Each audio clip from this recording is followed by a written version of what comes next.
Hey everybody, welcome to Halfbeard's HUD's Heads Up. Today we're checking out Olympia Rising. A neat little game came out on Steam a couple weeks ago. It's only $5, so we're gonna check it out.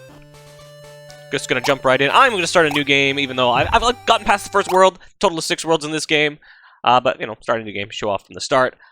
The idea here is that you are Iola, an ancient Greek hero who is resting in the fields of whatever this place is, Asphodel, which is basically like Greek mythology heaven, kind of. It's where heroes go, and it rests on the edge of Hades, and we need to go to the top of Mount Olympus for reasons, to go talk to Zeus for whatever reason. And to do that, we must go all the way through the 5 or 6 realms of Hades. There are 6, as I said, 6 worlds in this game. So yeah. Also, I'm gonna jump right now, because, yo, there's Cerberus, and he's like, hey, I'm here. I've opened the door for you. How's it going? And now here's Sharon to be like, let's continue it on with the Greek mythology cavalcade of cameos. But no, he's our quest giver, essentially. Our goal in each level is to collect a certain amount of obelisk coins for the boatman, so he can take us to the next area and continue to open gates for us, basically. And that's kind of the whole goal of the game. And the way they make it interesting is that this is a very vertical game. The water, you can see the water down there, is constantly rising in most of the levels in this game, and you need to be getting up to the top while collecting as many coins as you can in the process. And once he's finished explaining this, we'll show the gameplay. And he's like, yeah, get me coins. I'm the boatman. I love coins. Why does the skeleton man like money? I don't know. Never been made clear. But he does. So, yeah. This intro takes a little longer than it really should. Anyways, now we're in the gameplay. So, go run around. I see I got a double jump. Movement's pretty precise. It's got a very classic platformer feel. And then I can also do this. Oh, I fucked it up. I can float, kind of. I didn't quite do it right there, because I was trying to explain it as I was doing it. She has the power of air, spelled with an E, like A-E-R, which allows her to float when she has magic power, which is that green stuff. And you can use that, as well as a few other abilities, to kind of get your way up without losing too much stuff. As you can see, I can also attack. Attacking is your big method of getting coins, because all the enemies are what contains the coins. There we go. No, come on. There we go. Platforming's a little tricky. Some of these jumps are not super great. So what was I saying? Yeah, I can also attack. Attacking is important because it's how I get the majority of my coins. And your big goal in this game is often to kill as many enemies as possible while in the air, because a big way to get a bunch of extra coins is to do combos. Every enemy you hit while still in the air doubles the amount of coins you get from those enemies. Anyway, we got him as 5 coins. The remaining coins go towards the next level, or at least our first try in the next level. If we die, we lose those coins, which is a bummer. But, you know, definitely a good reason to try to do well the first time. Makes it a little easier to do it the first time round, but, you know, you're doing it without knowing actually what's in the stage, so it's also a lot easier to die. Definitely, dying is pretty easy in this game, unfortunately. You will take damage pretty easily, and there's not much... Oh, jeez, there we go. And there's not many invincibility frames. You kind of just... You can take a lot of hits at once and kind of lose it, which is a problem, but not too bad if you know what you're doing. It's very much a game of memorization. Going through the levels multiple times and kind of figuring out what the trick is in any given level. And really getting good at knowing when to kind of hit multiple enemies in a row so that you can get those sick combos and get extra coins from them. As you can see, the coins don't come to you right away. They come to you slowly over time. They kind of track to you. So you gotta be careful about that you know, make accounts for that. You can't just go up too fast, because you can leave coins behind in the process of gathering them. It's a bit of a bummer. Sorry if I'm rambling a little bit. It's a hard one.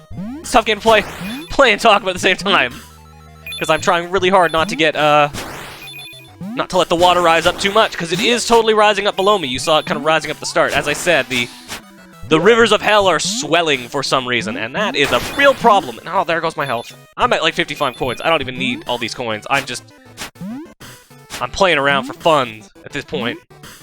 Grab those extra gold. Get that guy. Grab that. Look at all those coins I got. Next level is in the bag. I think I need 50 for the next level. Enough obvious coins to pass. Excellent, your toll has been paid. 40 coins. Yeah, I need 2 coins to pass the next level. But, of course, I have to beat the level. Also, you might have noticed these at the start. You find these little scrolls every once in a while that tell you how things work. You also get these that give you passwords to just access these levels right away from the title screen. There is an autosave feature, so after you beat a level, it is saved. But if you want to go back to an earlier level, obviously, the password system does help. Kind of seems redundant, frankly, but whatever. I'm not complaining. What's this? Story thing. I think this is the thing telling me about my air ability. Yes. So I can go... Yeah, I need to hold up and go like that. There's a bit of a weird acceleration on that where it doesn't quite... It doesn't quite, like, go straight up. There's a little bit of a wind-up as it kind of, like... As you kind of spin a little bit before you actually get going.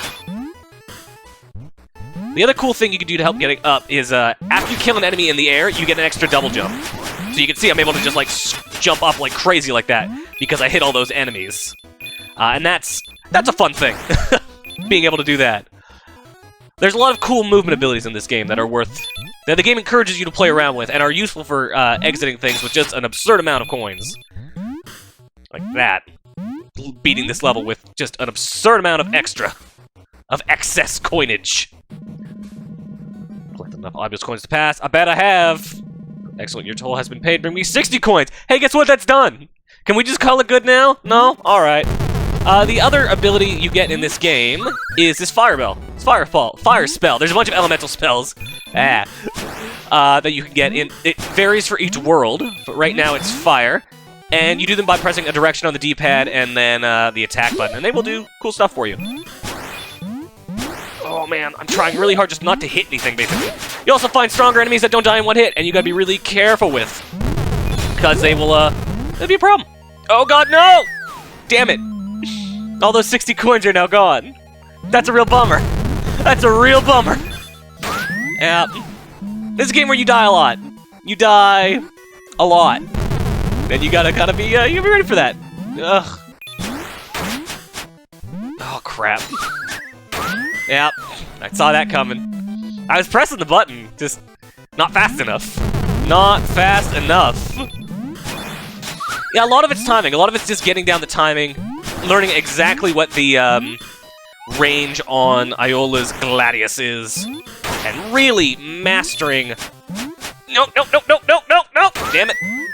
And really mastering the ranges of everything, so that when you, so that you don't fuck up so bad. Oh, a rough start there. Oh man, this is not what I want. This is not going great. Now I've lost all this health, and now I'm dead. Thankfully, it loads in pretty quick. You go from death to next run in a matter of seconds. I feel like the Sharon hints are not as helpful as they could be, or Karen, or whatever you pronounce that. I've never been 100% clear on how you pronounce the boatman's name. Oh god, no, damn it! I can do this. No, god damn it! I was trying to find an edge there that I could grab onto. And no, because you can't kind of grab onto an edge. There's a wall climb. You can kind of make it work to allow you to cheat an edge a little bit and steal up that way, but it's not always super easy. Oh, that was not great. There we go. That does it. I got it. Yep. And then he killed me. Let's try that again. Kind of wishing I had written down some passwords as I was playing this, so that way I could show you guys some later stuff. Because there is boss fights in this too. At the end of each world, there's a boss fight. And the boss fights are kind of interesting. They're also real tough. The boss fights are no joke in this game. Oh, damn it! Yep. But they are interesting at the very least. They require some precision. The first one's a Cyclops, and you gotta kind of jump behind him as he's walking back and forth in an area. And you gotta kind of land just behind him with a double jump in order to deliver a few swats at his hindquarters in order to make things work. It's tricky in an interesting way. trying more to get past the end of the level. Of course, that doesn't matter. That's the other thing, is you can't just beat the level. You gotta get all the coins, or most of the coins, in order to actually make things work. Oh, yep. I don't know why I keep thinking I can make that jump. It's a real problem. I gotta stop doing that. Let's try this another way. Let's try this on the left side.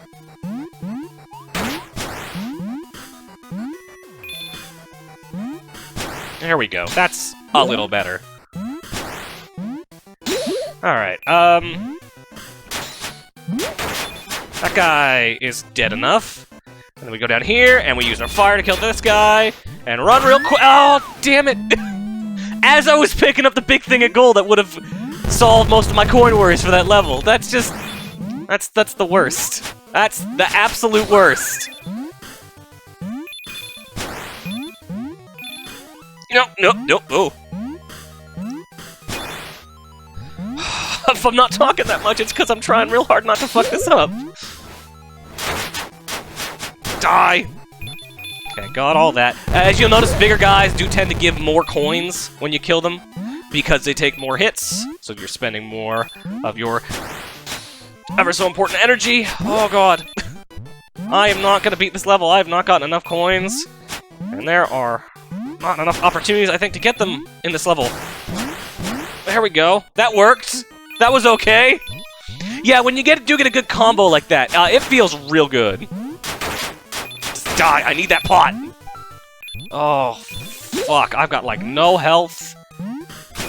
So I've got to do this 100% perfect.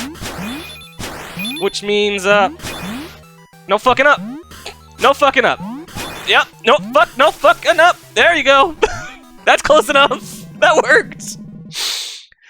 This is a game that's just, it's got a lot of really good tension in it. I think the story could be more, like, the story's not great. It's kind of just here.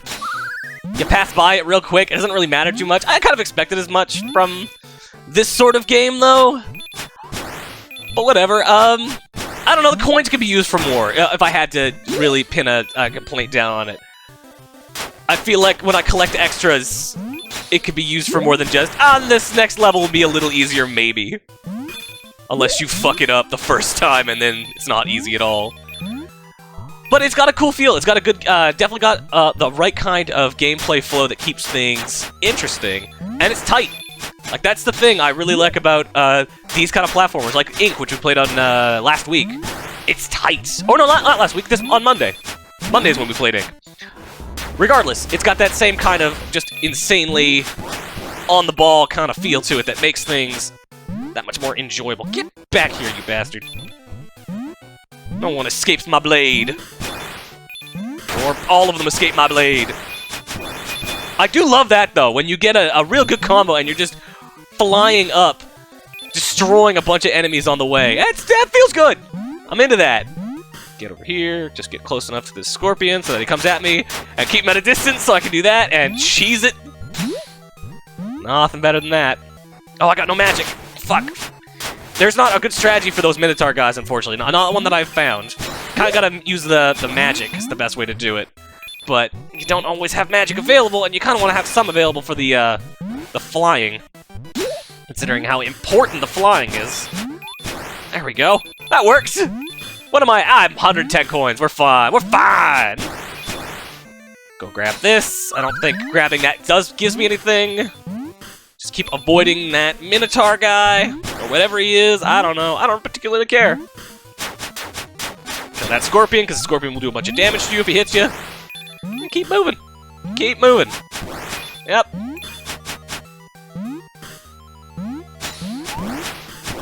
Yeah, just do that cool thing where I kind of mash both buttons and eventually get to the exits. That works. I'm just trying to debate if I want to go all the way to the boss. I think we're fairly close. The levels themselves are pretty quick. Oh, cool, this is the boss, I think. Perfect. The levels are fairly quick, but they're hard. That's kind of the thing that makes this game interesting. And here's the boss, which is what we'll stop off on. We'll try to beat him. There he is, Cyclops, Cannibalistic Bone Cruncher. Which means I shouldn't be worried. I mean, it means he just wants to eat other Cyclopses. Not really a problem. And you gotta be real careful.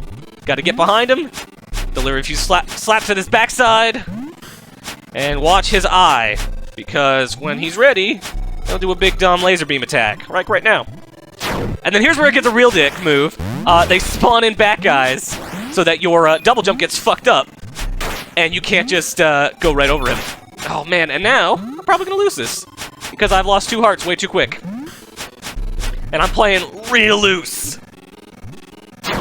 Yeah, and that thing covers the entire screen. And those bat things appear way before they actually show up on the screen. They are considered in environment before you see them, like a few solid seconds before you see them. So it's... things may be a little stacked against you.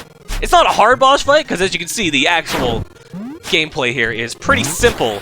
But the, yeah. There's a lot of things counting against you here. Alright, come on. Whoop, whoop. Keep doing it. I can do it.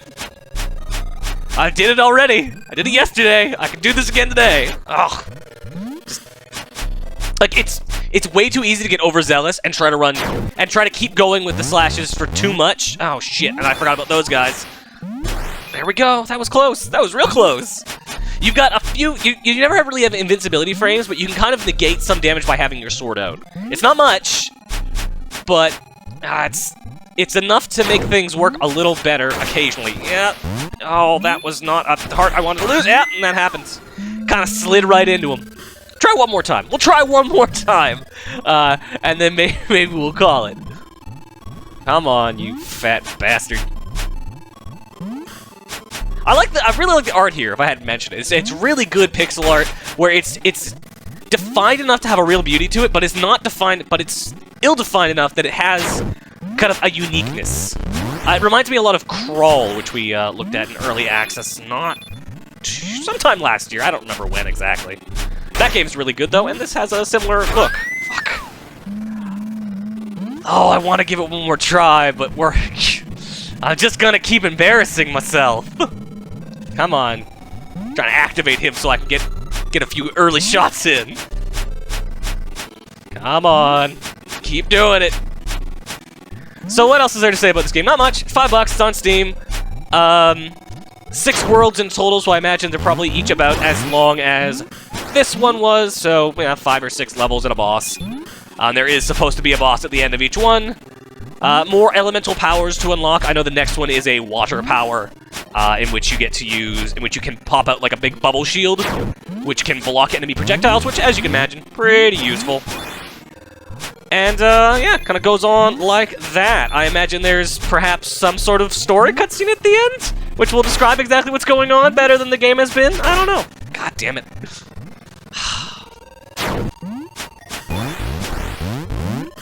Ugh.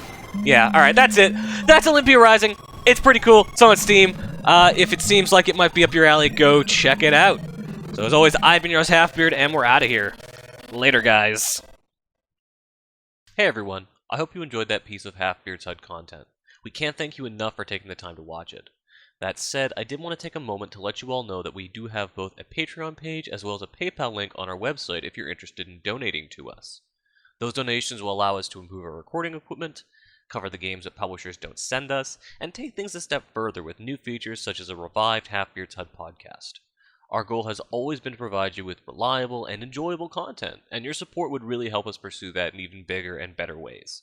Thanks again for watching, and have a good one.